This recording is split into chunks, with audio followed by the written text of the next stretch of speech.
Oke guys, jadi hari ini gue kedatangan lagi satu keyboard mechanical dari NYK Nemesis, dimana keyboard ini juga datang dengan harga yang cukup terjangkau dan punya selisih harga yang gak begitu jauh dari seri NYK Helens 63 yang pernah gue bahas.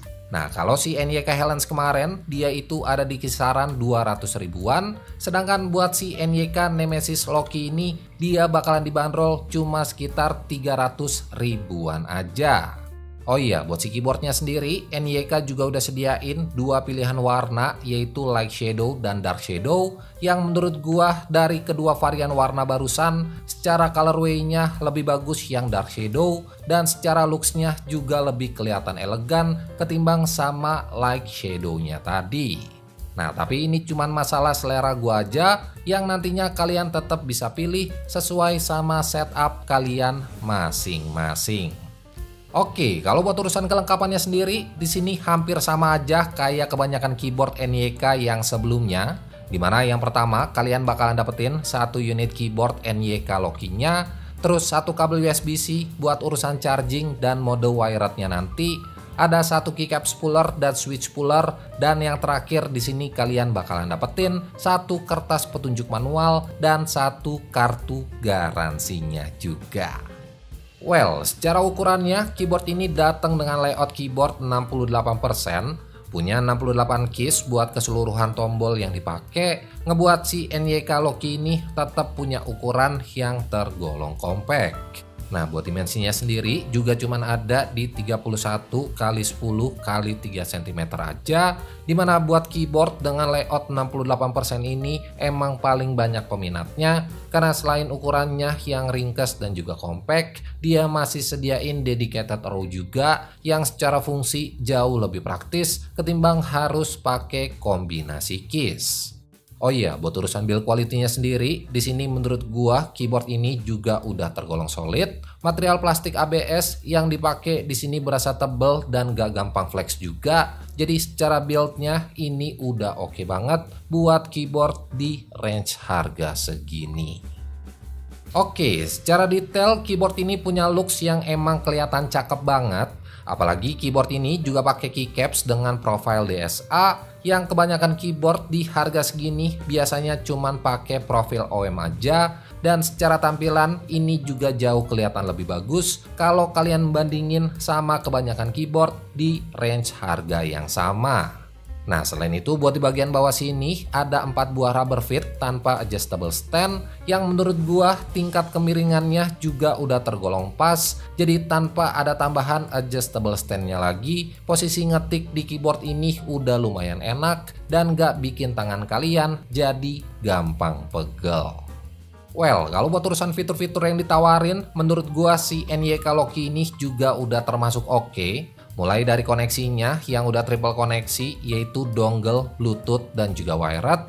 Bahkan buat ketiga koneksinya ini juga lancar-lancar aja tanpa ada delay sama sekali pas waktu gua pakai ngetik. Terus udah support buat Windows, macOS, dan juga Android. Bluetooth yang dipakai di sini menggunakan Bluetooth versi 5.0, udah full keys anti ghosting juga, dan baterainya sendiri ini ada di 3000 mAh. Selain itu buat keyboardnya ini udah dilengkapin sama LED rainbow lighting juga, yang dimana buat gonta-ganti efek dari warna lampunya kalian bisa pakai kombinasi FN plus insert, dan karena dia ini pakainya rainbow lighting jadi kalian cuma bisa atur speed dan animasinya aja lewat kombinasi tombol FN plus row keys. Oh iya, buat urusan switch-nya sendiri, di sini NYK masih menggunakan switch dari serinya Otemu, dan gokilnya lagi, keyboard ini udah support hot swappable universal 5 pin, yang artinya kalian bisa fleksibel buat gonta-ganti switch sesuai sama selera kalian masing-masing. Nah, tapi sayangnya buat PCB yang dipakai di sini masih north facing, jadi bakalan ada interference atau compatibility issue pas waktu kalian ganti keycaps-nya ke cherry profile. Nah, selain itu buat kekurangan yang gua rasain di keyboard ini, nggak adanya aplikasi atau software buat gonta-ganti fungsi dari keyboardnya nanti. Jadi kalau semisal kalian mau atur-atur fungsi makronya dan lain-lain di keyboard ini belum support, ya walaupun begitu buat feeling ketik dari keyboardnya ini menurut gua udah tergolong enak, Dan buat typing testnya, kalian bisa langsung cek aja lewat video berikut ini.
Oke, buat harganya sendiri, keyboard ini bakalan dibanderol sekitar 300 ribuan aja. Yang menurut gua harga yang dikasih masih masuk akal banget. Apalagi buat sebuah mechanical keyboard yang udah triple koneksi, hot swap 5 pin juga, dan punya tampilan beda dari kebanyakan keyboard budget yang ada di kelasnya. Nah, jadi buat kalian yang emang tertarik sama keyboard yang satu ini, seperti biasa, semua link produk officialnya NYK udah gue sertain di kolom deskripsi di bawah. Well, mungkin segitu aja video singkat gua buat si NYK Nemesis Loki-nya tadi. Jadi like aja kalau kalian suka sama videonya, dan share juga ke teman-teman kalian kalau video ini bermanfaat. So, gua Andri dari Good Stuff ID pamit. Sampai ketemu di video-video selanjutnya.